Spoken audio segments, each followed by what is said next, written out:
Assalamualaikum Kang. Waalaikumsalam warahmatullahi wabarakatuh. Lagi nyantai nih. Oke, ngopi.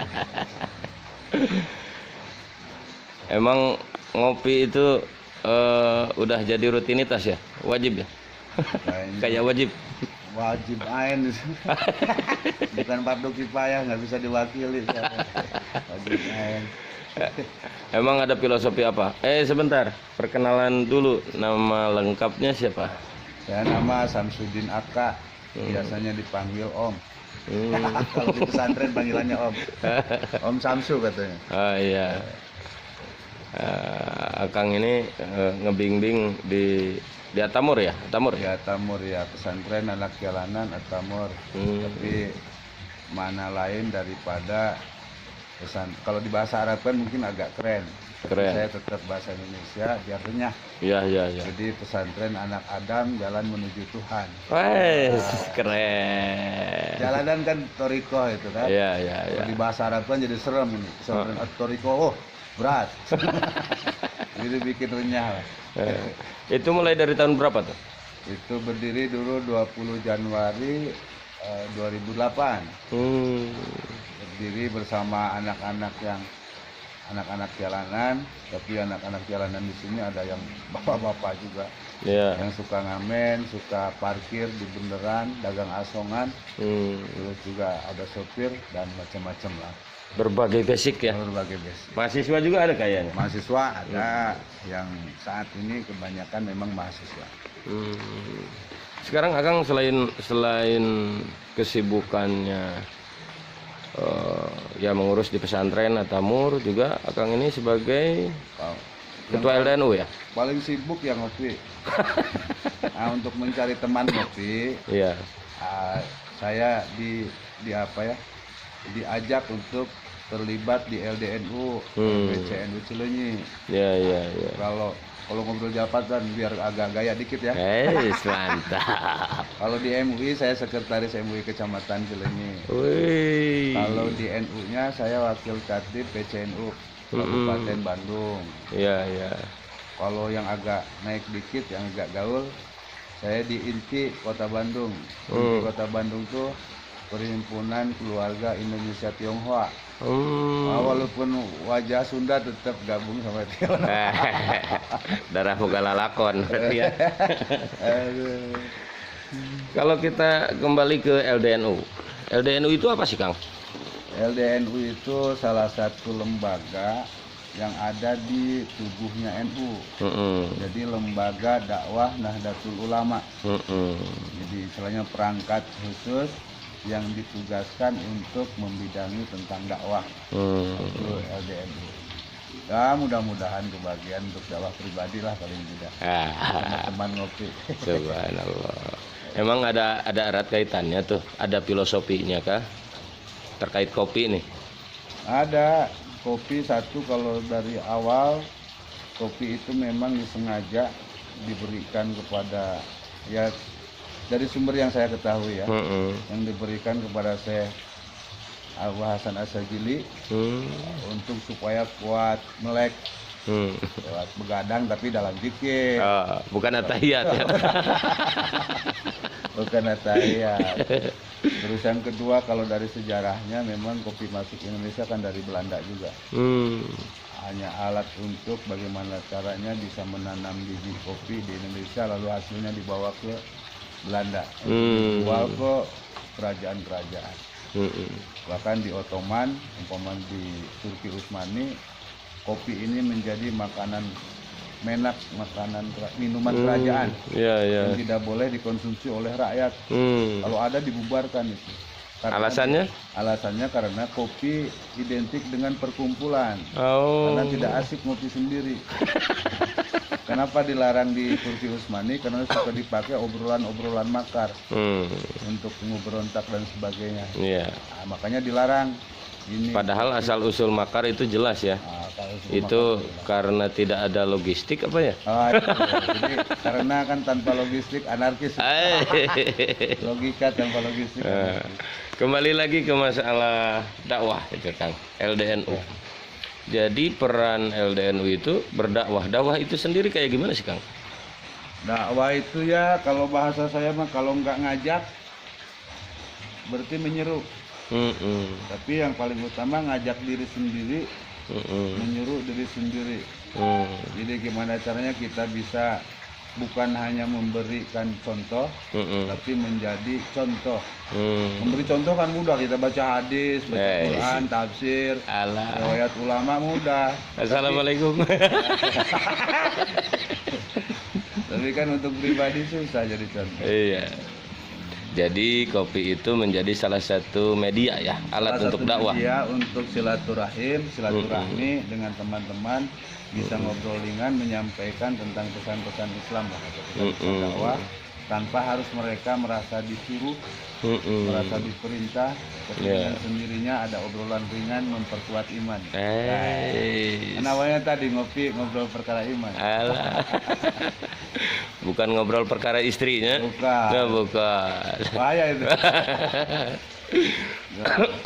Terus program-program yang mungkin sudah menjadi tujuan daripada LDNU itu sendiri apa ya? Saya ada program kalau di Cileunyi ya. Ya. Kalau di Cileunyi sih rencana satu memang kita sosialisasi bagaimana caranya kita LDNU dikenal paling tidak oleh warga Cileunyi. Yang kedua LDNU mengadakan sosialisasi. Berarti LDNU, pengurus LDNU itu pergi keluar untuk silaturahmi, mencari kader-kader dai untuk kita ajak bareng-bareng berdakwah sesuai kemampuan. Ya. Ada yang mampu dengan harta, mampu dengan pikiran, dengan ide, tenaga, atau juga memang mampu dengan doa, ratiban, selawatan. Oh mantap. Termasuk saya umumnya yang dikembangkan dakwah lewat kopi. Kenapa tidak kan? Kenapa tidak? Kan media dakwah itu maksudnya. Iya, mantap. Jadi jangan sampai seorang pendai itu bermental pengemis gitu ya. Oh jangan. Kalau bisa kayak saya bawa termos gini, kemana-mana saya bawa termos, paling tidak mengurangi minta kopi. Oh iya. Tapi saya bisa nyuguhin kopi. Karena saya masih punya pikir bahwa orang kaya itu bukan yang mobilnya mewah, rumah megah, harta melimpah. Tapi orang kaya itu adalah orang yang senang berbagi, walaupun sedikit. Tapi kan dia menghilangkan rasa rasa butuh dan rasa kurang. Ketika bisa berbagi walaupun hanya segelas cangkir kopi segede gini, ini kan tetap memberi, walaupun sedikit, walaupun rasanya pahit. Tapi kan mudah diingat, sulit dilupakan. Di balik kepahitan di sana ada nikmat Allah. Mantap. Jadi berdakwah itu bisa dengan segala cara ya. Dengan segala cara dan segala media. Nah, salah satu media itu tidak terbatas. Setiap makhluk yang ada itu bisa jadi media dakwah. Setiap apa yang ada juga bisa menjadi materi dakwah. Nah, jadi tidak terbatas dan tidak sempit. Memang kewajiban dakwah itu apakah cuma buat para dai atau memang untuk semua orang? Sebenarnya bagi orang yang punya kesadaran untuk mengajak dirinya dan mengajak orang lain dalam hal kebaikan. Berarti siapapun kalau atau sabil hak nih ya. Kalau mampu untuk dirinya ya cukup sendirilah. Kalau memang sudah mampu ngajak orang lain ya silahkan. Tapi jangan maksa. Karena biasa-biasa aja. Kan anu hari-hari mah kudu dipaksa we. Berarti intinya sebagai mubalik atau pendai itu harus mandiri ya. Harus mandiri, nggak bisa kita dakwah dengan berharap sesuatu. Tapi kalau dikasih jangan nolak dong. Oh, itu kita ingat nasihatnya Mama Hoer. Ada, aku mata. Kata Mama Hoer gitu. Apa dah, Pak? Ulah hayang komumbung. Jadi jangan minta, kalau dikasih ya jangan nolak. Ada nasihat juga kepada si Jalis dalam terawahnya Ajengan Balat. Ketika si Jalis pengen jadi wali, salah satu nasihatnya itu, jangan nolak kalau dikasih rezeki. Kalau dikasih, yang tidak boleh itu minta, itu soalnya bahaya. Ya ada lagi kayaknya yang paling nggak boleh. Yang tidak boleh, Mungkin ya, mungkin. Tapi saya kan belum ngalamin. Ya. Umpamanya maksa untuk dibayar. Tapi kayaknya ada yang lebih parah daripada itu kayaknya. Saya apa ya kira-kira? Ngehari-harikan pendai itu ya. Masya Allah. Ada nasihat dari Gus Baha. Iya. Kalau sebenarnya tidak boleh mengundang kiai, mengundang dai, ngatur dai itu nggak boleh. Nggak boleh. Oh, itu lebih bahaya ngatur dai itu. Udah ngatur nggak dibayar. Itu jadi asumsi viral. Makanya daripada kita kecewa sebagai seorang dai, mungkin saya juga mengajak pada teman-teman yang memang mau terjun dalam dunia dakwah, lebih baik kita berbekal lebih dahulu supaya tidak berharap. Bahkan nasihat dulu mungkin pernah ingat, kalau diundang, maka diundang ceramah umpamanya, bawalah uang sebanyak-banyaknya, biar kita tidak berharap apa-apa. Ngansin kagarongan, kalau diundang makan, maka makanlah terlebih dahulu. Asik.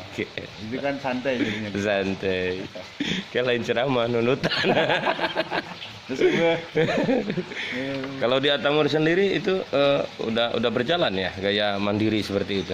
Alhamdulillah Atamur itu walaupun pesantren di atas tanah orang lain, itu alhamdulillah saat ini ada mungkin sekitar 30-an orang, tapi hampir 90% itu semuanya beasiswa.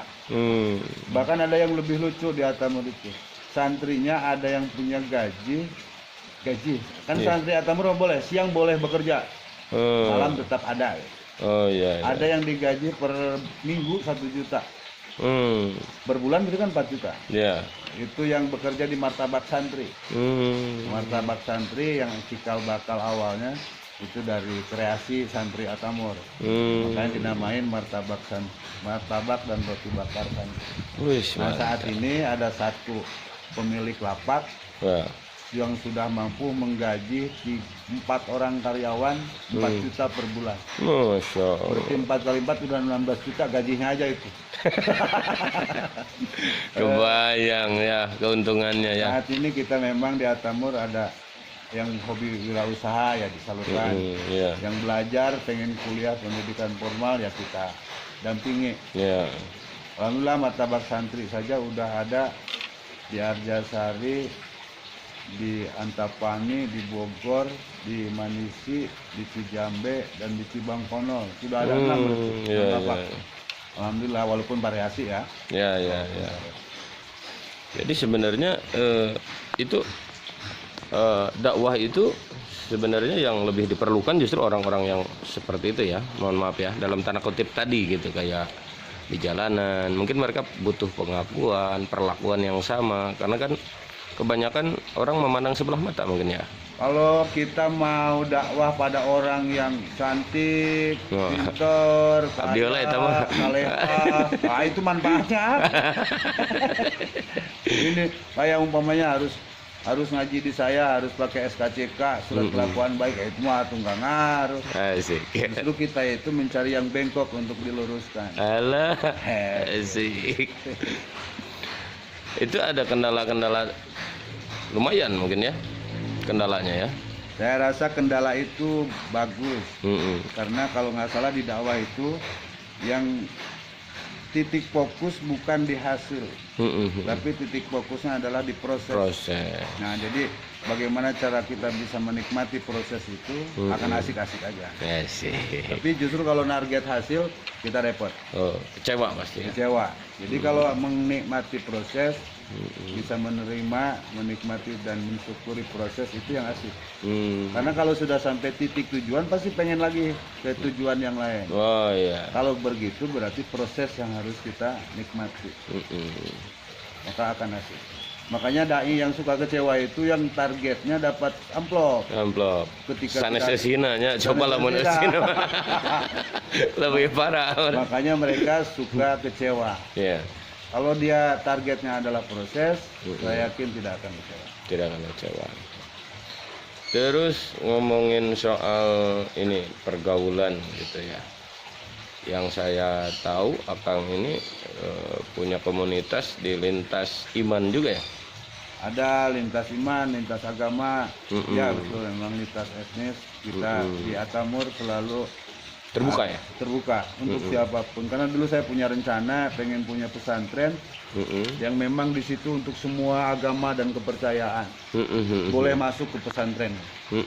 Tapi setelah masuk gerbang melepaskan semua bendera. Iya. Hanya untuk di situ diskusi keilmuan tentang kehidupan, inspirasi dan motivasi Iya. yang secara umum. Berarti lebih ke aplikasi sesungguhnya daripada religius itu sendiri ya? Religius itu sendiri, karena saya harus berpikir Islam itu harus ramah, Islam itu harus rahmatan lil alamin siapapun. Nah, Harmonis ya. urusan akidah kan kalau mau kembali kepada sebuah keyakinan saya, akidah itu kan Allah yang menentukan. Kita hanya proses menunjukkan saja. Iya. Mereka mau enggaknya kan lain masalah. Iya. Kalau kata Al-Halaj, jangan memaksa orang untuk pindah agama, karena mereka akan kembali dari nol untuk mengenal Tuhan. Oh, iya iya iya. Biarkan aja.